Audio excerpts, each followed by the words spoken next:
Hello, everybody. Welcome.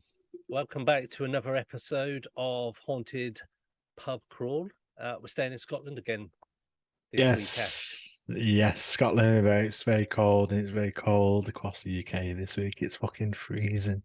It is freezing. It is freezing. This is sat in a lashing hoodie down and rain. big thick socks, and it's just still Lashing down rain freezing. a week. It's fucking awful. It is awful.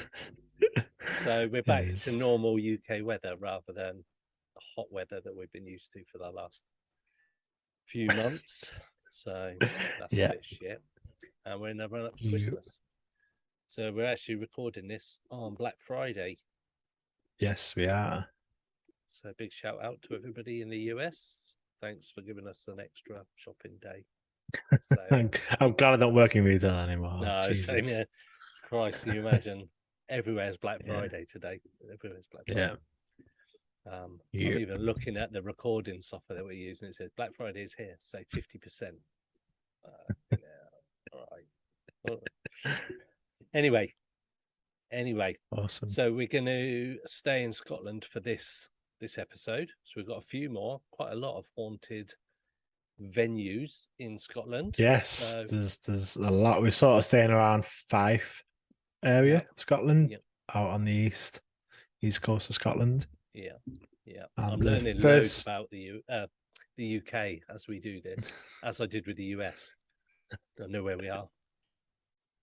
Yeah, it's like, it's a town I never heard of in like Wisconsin or something random. At least we're a bit closer to home. We can definitely learn about our own history of our own countries. I'm learning like history of the buildings and find some little interesting facts about these places. It's definitely pretty cool. So I'm over to you for the first one then, Ash. Yeah, so like I say, we're in Fife in a place called Anstruther. I'm sure that sounds better with a Scottish accent. Mm-hmm. But at a place called the Driel Tavern. Okay. Kind of a nondescript building, really. Mm-hmm. Yeah. But it dates back to the 16th century. Wow. So very, very old. So former coaching inn. And King James V of Scotland, nephew of Henry VIII, he supposedly had his way with a local beggar maid at the property, cheeky. Even paying her for services. So he's a prostitute then? Yeah, it's a nice way of saying prostitute. And the Beggars Benison Club was founded here in 1732.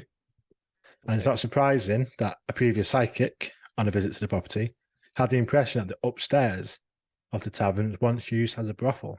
Oh, so that ties in. Yeah, with King James V. Interesting fact, King James V was 9 months old when he took to the crown, when he took the throne. Really? Which is weird, yeah. It's proper, how do you make decisions back then? I don't know.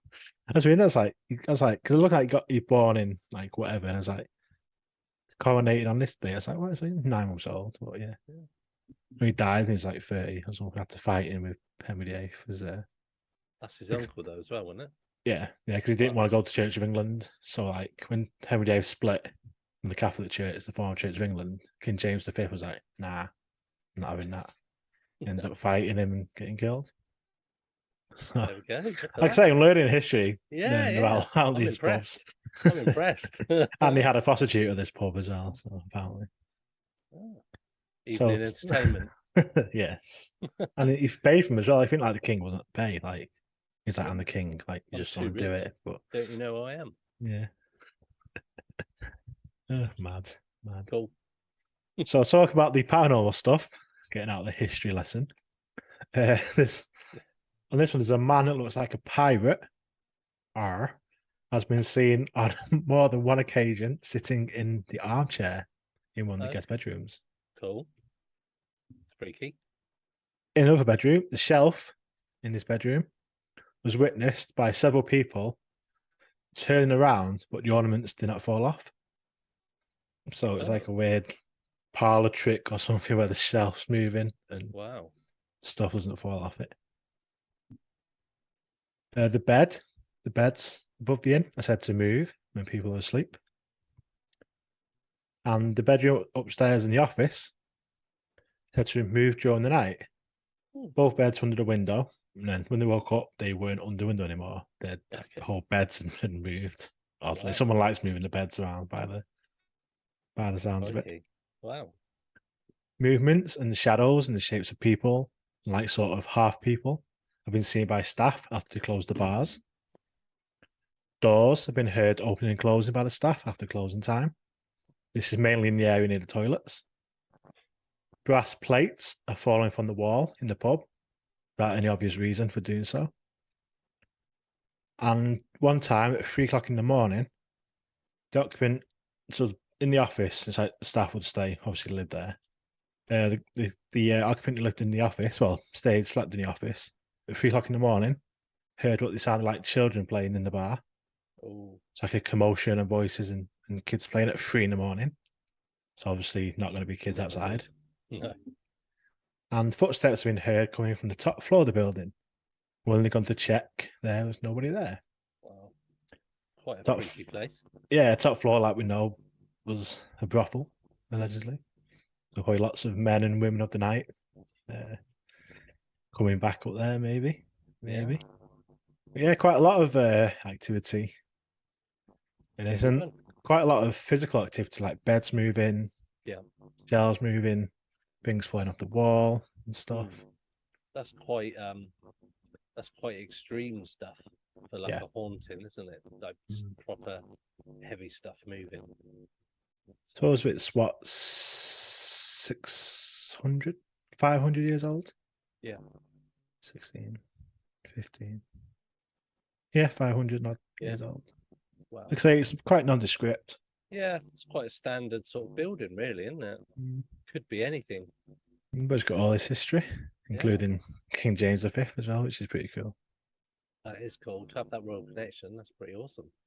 I was like, yeah, maybe obviously it's like only apparently, but he was quite promiscuous, apparently, King James. So Okay. you never know. Never know. That's cool. That's cool. So moving on for me, Yeah, I'm gonna butcher this name. I will butcher the name. It's Corcrouch Castle. And here we go in the background. nice. Yeah, looks like it could be like a McDonald's hotel or something nowadays. One of those sort of like higher chains that take out the castles. Yeah. So the castle was property of the Galbraiths of Colcrouch, but sold to the Settons in 1630. So this is an old property again, and you're going to have some history lesson as well. Cool. Then, from then to the Napiers 2 years later. In 1796, it was acquired by Alexander Spears, who built a large and profitable cotton mill on his estate, but had passed from the family in 1875. So it was in the family for like 80 odd years. The fine building is now a hotel and has the largest colony of bats in Britain living in the roof area of the castle. Awesome. I love bats. Yeah, yeah.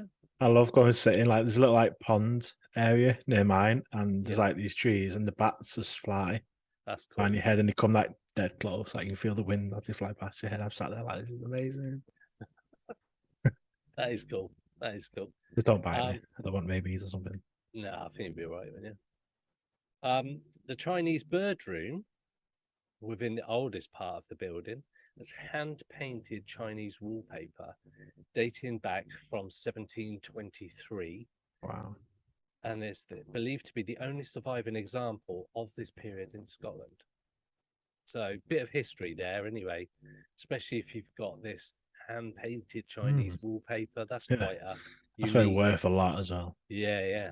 And the fact you've got all these bats in there as a colony that you won't be able to sort of touch at all. So that's a little bit about the history. So some of the alleged activity in the property. So the castle is reputed to have several ghosts. The Phantom Harper of Colcreech relates to events believed to have taken place in 1582. So we're going back, 600 years, 500 odd years. So sort of similar history to yours. One of the Buchanan family was mortally wounded by Robert Galbraith, one of the original owners of the property, son of the 16th chief. The dying man was taken to what was now the Chinese bird room, accompanied by his mistress. When he died, to comfort herself, she began to play a wire-strung harp known as the clarsach in Gaelic. And it is said that her soft music has been heard since, particularly in the dead of night.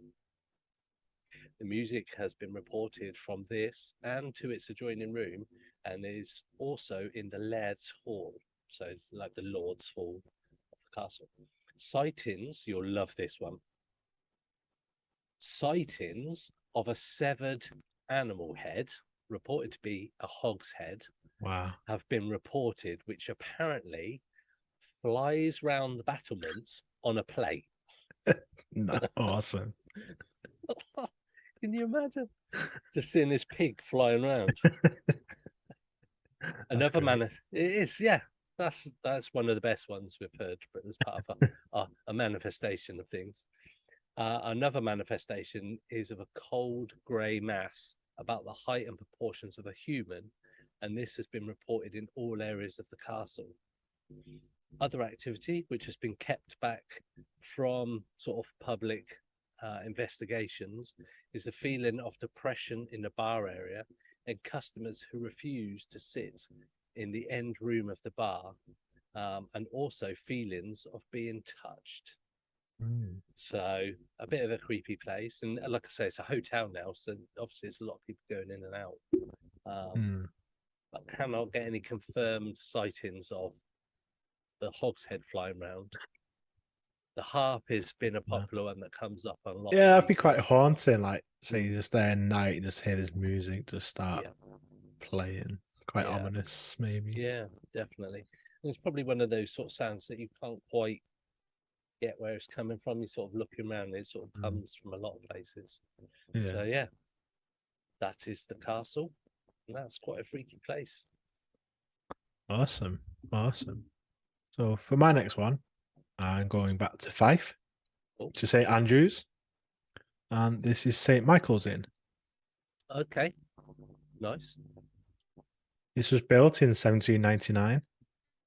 I think just Scotland has a lot of old places. Yeah. That's sort of been kept. I think around the UK, obviously we do have a lot of old pubs and stuff, but a lot of it does get built on, and Scotland's, I think, been largely left untouched. Like they do kind of loads of castles and these old taverns and stuff, which is cool, really. Yeah, definitely. It's proper built to last as well, like these old places. And St Michael's Inn served as a coaching inn and drop-off point for the Dundee Penny Post. It is situated at a crossroads called Carrick Junction, which is nowadays known as St Mike's. The crossroads is where the roads from St Andrews, Cupar, Tayport, and Newport all meet. The surrounding area used to be forest, but like most of Britain, this has changed over time. Paranormal activity at the inn has been reported by guests and staff, and it's still ongoing.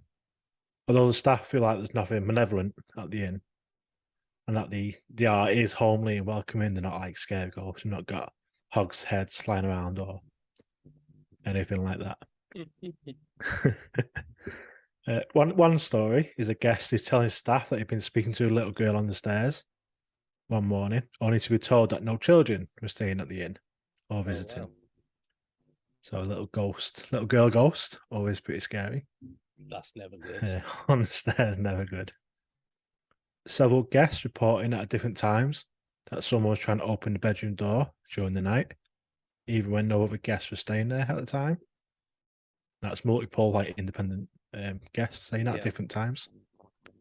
A female figure has been seen from outside, standing at the window of room 6 when the room's been empty. Feeling of someone rushing by been felt by staff when they're in the cellar downstairs. That was creepy. So I've been in some old pub cellars, and even in we talked about my basement here, my property, and you felt like someone running past behind you, that would be, yeah, that's pretty scary. Very much so. Cold spots and cobweb sensation felt in the function room by staff. And we've had a little girl, now we've got babies that have been heard crying throughout the night on several occasions, so not an isolated incident. And this has been reported, like say, by multiple guests, but no babies were staying there. And this has been mainly from room 2. When guests stay in room 2, they hear it coming from room 3, even though there's no baby in there. That's mad. So you got some creepy little girl and baby ghosts. So That's though horribly. they do say like they are friendly, it's not malevolent, but that's still creepy. Still not nice to hear that stuff. No. You want to stay in room 3 where there's the baby who cried during the night. The window of room 6 seems to open by itself, and bedclothes on the middle bed are disturbed frequently as if someone had been sitting there. That's been reported by the cleaners. They also like clean the room, go back in. It looks like someone's been sat there. Oh. In the function room again, lights mysteriously turning on and off, even though the lights don't even work. But they still turn themselves on and off. That's weird. Very weird. Like it's giving a bit of power to it. Yeah. Strange Like place. using some energy. Very strange. They're getting quite a lot of different types of reports as well. Yeah, quite a mixture. So yes, that was St. Michael's in St. Andrews. Cool. So, the last of my pubs is this one. So, it says it's the Boar's Head on the pub. That's just one of the names. Now, trying to find stuff on this place was quite a tricky task. So, it's one of the reports is when it was the Forest Inn. It's been called the Boar's Head and also the Forest Hills Hotel. And so it's the Forest Hills Hotel where the haunting has come from. And this actually it no longer exists as a pub. It was actually put on the market some time ago, and because it's near St Andrews, they were thinking that people who are going to golf might come and might be interested in buying it. So yeah, it's no longer like a pub or anything like that now, but it's in the town of Orktamukti, and that is the pronunciation. I did check that out before I done this because it's Good stuff. horrendously difficult to even spell. So, the Forest Hills Hotel is a charming little building. Charming's a strong word. It looks very It's similar like a to British to it's like a semi yeah. standard British. It looks a little bit like your first one, actually, but with like a rendered wall. But it's a building situated in the oldest part of the town. The hotel, formerly known as the Boar's Head, as mentioned, was once a coaching inn and dates back to 1738, making it one of the oldest buildings in the town. The present owners of the hotel, or at the time of these reports, stated that paranormal activity does appear to be an ongoing in the property, but they hadn't witnessed any of it themselves.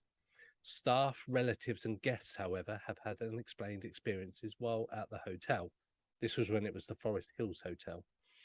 Yeah. So one of the experiences was a dark, shadow-like figure was seen in the function room doorway by a member of staff after closing time.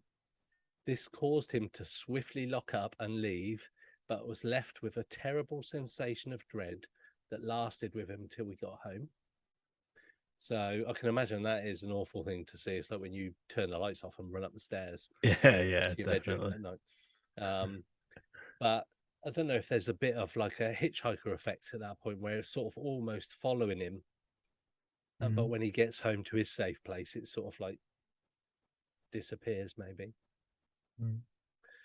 Glasses have been mysteriously thrown from the shelf behind the bar in the function room, with 2 witnesses to this event at least. Again, a lot of haunted pubs, and you see videos on the internet. There's lots of times where glasses on the CCTV is dropping off shelves and such like. Yeah. A woman in old-fashioned clothes, possibly Victorian, has been seen in the back bar area, which obviously can be quite weird when you're not expected to see that. A male spirit in uniform has been seen regularly in the kitchen by a member of staff.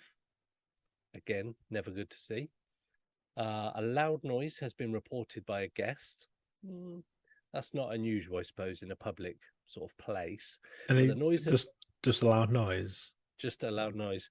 But the loud noise appeared to be coming from the landing outside of the guest's room and sounded like something heavy being dragged along the floor. Right. Yeah. No other guests were staying in the hotel at the time. So make of that what you will. But again, loud noise, public place. It's a bar, it's a hotel, staff around. Yeah, yeah. And one of the last reports is that people have reported feelings of being touched.